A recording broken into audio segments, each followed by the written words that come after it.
This is Unreal Engine 5.2. I want you to pay attention to the graphics. We added several new features to the engine to support foliage rendering, and the Fortnite team used those features to ship Battle Royale Chapter 4. At the same time, Jacob over there and the team at just Pixel wait until I show you what happens, what they've done with Fortnite. I know a lot of you guys are going to be like, fuck Fortnite, I hate Fortnite. Seriously, it's going to change gaming, and you're going to bow down a little bit to Fortnite. Trust me on this. With what's possible for photoreal foliage environments. Photoreal. As well as testing out the latest functionality that we're building for Unreal Engine. So, Jacob's here with us today in the Unreal Editor. Let's explore the environment. And what better way to do that than off-roading? And what better way to off-road than in a Rivian R1T? Okay, so they already put a Rivian in here. I don't know if they grabbed the model from somewhere else or created it from the ground up. Including 3D visualization of their vehicles. Look at that. So we worked with them to bring the R1T to life in this experience. Let's head on out, Jacob. Sure thing, on my way. All right. Come on, Jacob, get those fucking gears moving. We're building tools for interactive and dynamic worlds. Damn.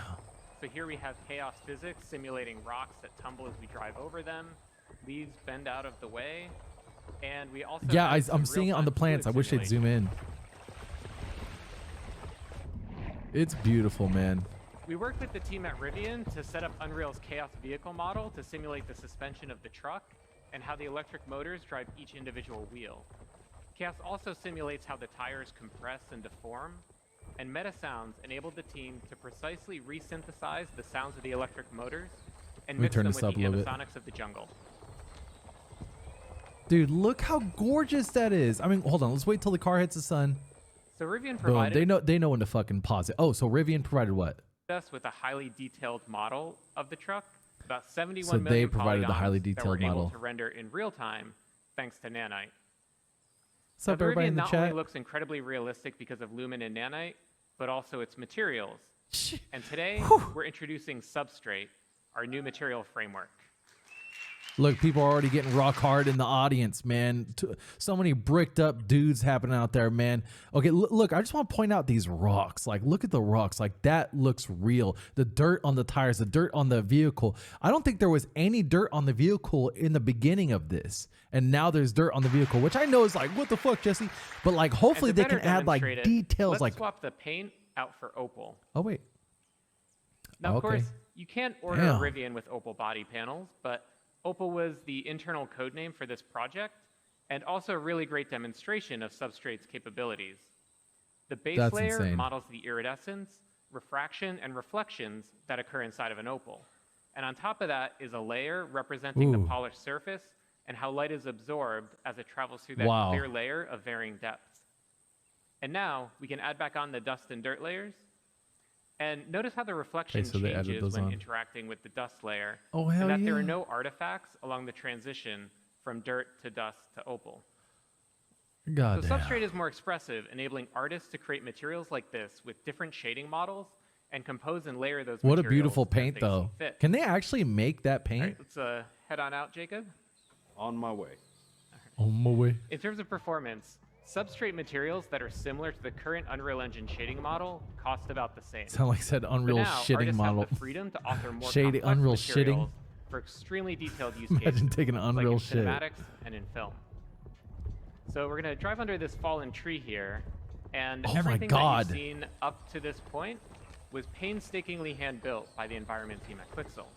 Everything since that fallen tree has been built using our brand new experimental suite of procedural content generation tools, entirely an engine that are flexible, deterministic, and artist-driven. That's crazy because right after he went underneath that log, I thought to myself, wow, this looks really fucking good. So this is all stuff that they already have in Unreal Engine 4. Our guiding principle in building these systems was to empower artists to make tools for artists. So Jacob's going to go ahead and add a procedural assembly to the world. Oh my. And the cool thing is that it communicates. Thank you. You hear people just getting fucking bricked in the audience, dude. Unzipping pants, you hear a bunch of zippers. And the cool thing is that it communicates with other nearby procedural elements in the scene, like the creek bed. So let's say a designer comes by, wants to direct the player to drive to the left. Jacob can simply move the assembly to the right, and everything updates to accommodate that change. What? Game design is iterative, so let's say the designer comes back, wants to give the player the choice of going left or right again. Jacob can simply move the assembly back over. Jesus, bro. Now, the artist who created this assembly also added some additional handles that Jacob can use to art direct where rock slides occur. Allows him to customize the piece a little bit more, make it a little easier for the Rivian to drive by. Okay, so this is something So we that somebody started by created and made it to where you can that customize original it. part of the level to set the visuals and art direction for the entire piece, and then built out procedural tools that allowed the team to create a much larger play space much more quickly. Unreal Engine Now 5. let's see how we can use these procedural tools to make larger sweeping changes to the environment. So Jacob, let's start by removing some of the trees in this area. Absolutely, that's easy enough actually. Okay, cocky bastard. All Damn. right. A little too much. Let's add some trees back in. Okay. And let's also add in some cliff formations, give it a little bit more variability. Whoa. So the procedural systems are all deterministic. As Jacob is experimenting with different sets of input parameters, once he finds a set that he likes, he can always go back to it and get out exactly the same results. And the procedural systems aren't just placing trees and rocks, but also fog cards, bugs, birds, everything that's needed to bring this environment to life. And everything that you've seen here works at scale. This environment is 4 kilometers by 4 kilometers. If we hide all of the procedural elements, we can see that original hand-built area about 200 meters by 200 meters.